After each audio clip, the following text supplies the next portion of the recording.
сайын біздің гимназияда өткерілген бұл конкурста қатнашшылардың саны жылдан-жыл арта бара.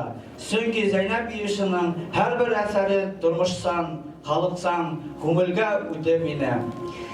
Иҗади әсәрләре үзләре бай тормыш дәресләре булып тора. Hürmetli qonaqlarыбыз, o'qituvchilar, balalar, barıгызга бүгүнкү зур ижад байрамынан кутлайм.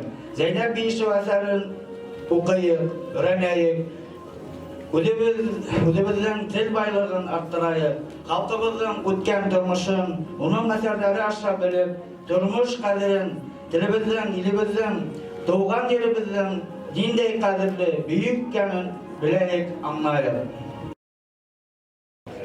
Ысынлап та, бәгердә без берничә еллык ошо конференцияны башлап йөргәндә, бер быел 7-нче тапкыр узып килә һәм Әхмәт Рәшит әйтүенчә, елдан-ел катнашучылар һаны, катнашучыларның географияһы арттан барып, артып килә һәм бу безне куандырып тора. Чөнки ысынлап та, мистик кенә булмаһын, алып араларда якын итеп килгәнегез өчен сезгә зур рәхмәт. Безнең конкурсыбыз һезнең өчен кызыклы һәм без уны кызыклы булыр дип тагы ла яңа номинациялар уйлап Bahalar üçün abruйлы жюри сакырып, тагы да һәрбер куандырып дип үмитләнәбез. Бу яктан да без Мәгариф министрлыгы исеменнән зур ярдәм күрсәтергә ниятләйбез. Һәм әлбәттә бу конкурсның киләсәге бар, яшәһен, үтһен, киңәйһен даирәһе бу конкурсның. Һәм әлбәттә без аны киләсәктә республика кимәлендә сикләнмәйбез.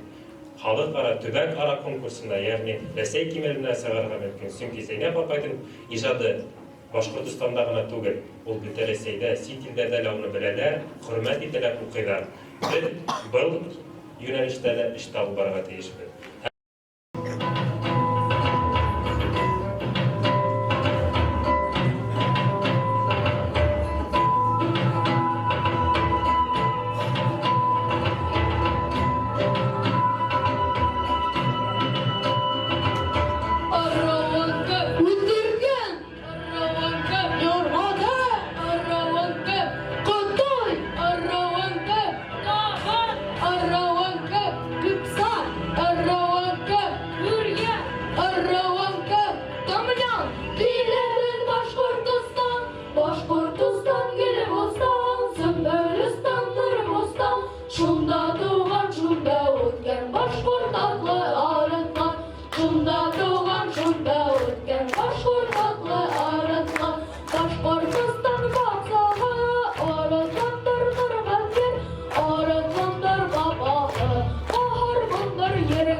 Bunday bayram işleri tamaktala ütkärlä.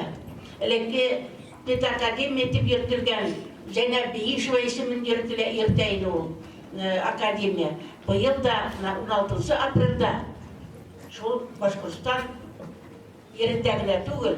Altay'dan, Kazakistan'dan, dağıl bir küp Tatarstan'dan konaklar sakırıp Zeynapi Bişeva'nın icadını irengen kişiler müddehler şu isterinde makayılalar. 16 aprelda bizim yüzeye kırılırsa gimnazya biraz hem de orta kalmayı deyip eydehem gile. Şulay bulayık ballar. Buna eriygelayık, kilgen, tağı başka ülkeler arayınlardan kilgenlerdir. Onlar da şu niyette üzerine burs itip alırlar deyişler. Bir de kitap okup dünyanın anlar, dünyanı bilip, dünyanın katmarlığını anlar, hileşe bilip,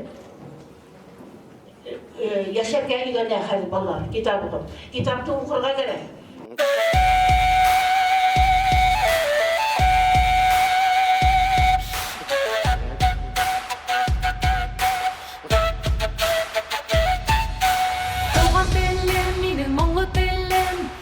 Birgen, izge tellim, saflandıra, ruhlandıra, minin gaziz Başkort telim. Doğan tellim, minin damlı tellim, kupte kurgen, al